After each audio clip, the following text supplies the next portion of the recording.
आज के टाइम में हमने देखा है कि हर कोई ना बहुत जल्दी अपना स्मार्टफोन चेंज कर लेता है। उसका सबसे बड़ा रीज़न होता है फ़ोन की स्टोरेज, क्योंकि आज के टाइम में ना फाइल्स का साइज़ बहुत ज़्यादा बढ़ गया है। ज़्यादा फ़ोटोज़, ज़्यादा वीडियोज़ और इतनी सारी फाइल स्टोर करनी होती है, जिसकी वजह से हमारे फ़ोन में एक लिमिटेड स्टोरेज दी जाती है जो बहुत जल्दी टाइम से पहले भर जाती है। तो उसमें सबसे बड़ा सॉल्यूशन ये होता है कि आप ज़्यादा स्टोरेज वाला वेरिएंट ख़रीद लें। तो ऐसे में लोगों को कन्फ्यूजन होती है कि कौन सा स्टोरेज वाला फ़ोन ख़रीदना चाहिए और एक्चुअली में स्टोरेज का पर्पस क्या होता है। तो जैसे हमने देखा है कि बजट से लेकर प्रीमियम रेंज तक में बहुत सारे स्मार्टफोन्स जो हैं वो मार्केट में मौजूद हैं, और ऐसे में ना हर किसी फ़ोन में अलग अलग रैम और स्टोरेज दी जाती है। तो इसमें माना जाता है कि जिस फ़ोन में ज़्यादा स्टोरेज होगी वो ज़्यादा बेस्ट स्मार्टफोन होगा और थोड़ा सा प्राइस भी ज़्यादा होगा। साथ ही उस स्मार्टफोन की जो स्पीड है वो फास्ट होगी और बहुत सारे ऐप्स और फोटोज़ और वीडियोज़ को आप स्टोर कर पाएंगे।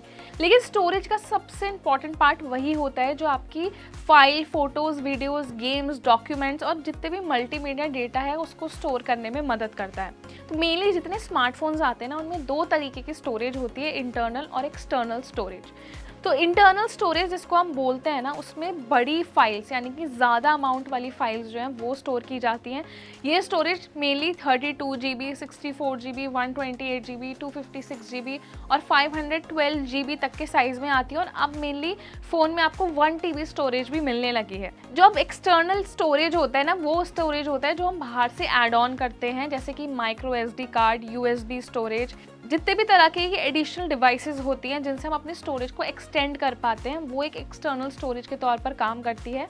और इसको आप अपने स्मार्टफोन या कोई भी डिवाइस जो है उससे कनेक्ट करके अपनी फाइल्स को उसमें ट्रांसफ़र भी कर सकते हैं और उसको में डेटा स्टोर करके रख सकते हैं। इसके लिए माइक्रो SD कार्ड स्लॉट या USB पोर्ट की ज़रूरत होती है, और ऐसे में यूज़र्स ना अपनी ज़रूरत के हिसाब से इसमें अलग अलग स्टोरेज को बाय कर सकते हैं। अब इनकी खास बात ये होती है कि जैसे कि मान लीजिए अगर आपके फ़ोन में 32 GB स्टोरेज दी गई है और वो फुल हो जाती है, तो ऐसे में आप एक एक्सटर्नल स्टोरेज को ऐड ऑन करके अपना वो जो डेटा है वो उसमें ट्रांसफ़र कर सकते हैं। तो ऐसे में आपके फ़ोन की जो इंटरनल स्टोरेज है वो खाली हो जाएगी और उसमें आप अपना एडिशनल डेटा जो है वो स्टोर कर पाएंगे।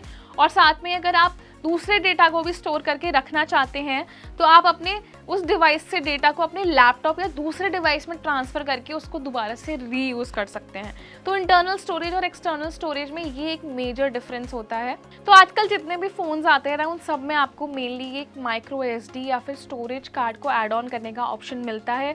तो ऐसे में अगर आप इस बात से परेशान हैं कि आपकी फ़ोन की स्टोरेज जल्दी भर गई है तो फ़ोन को बदलने की ज़रूरत नहीं है। ऐसे में आप एक एक्सटर्नल स्टोरेज की हेल्प ले सकते हैं। तो यूज़ करके आप अपने फ़ोन की जो इंटरनल स्टोरेज है उसको ईजिली मैनेज कर सकते हैं। तो ये बहुत एक बेसिक कॉन्सेप्ट है जो बहुत सारे यूज़र्स को नहीं पता होता है, तो उन्हें अवेयर करें। जिन लोगों को आजकल के टाइम में स्टोरेज की बहुत ज़्यादा प्रॉब्लम होती है तो उनके साथ ये वीडियो ज़रूर शेयर करें, उनके लिए बहुत ज़्यादा हेल्पफुल हो सकती है।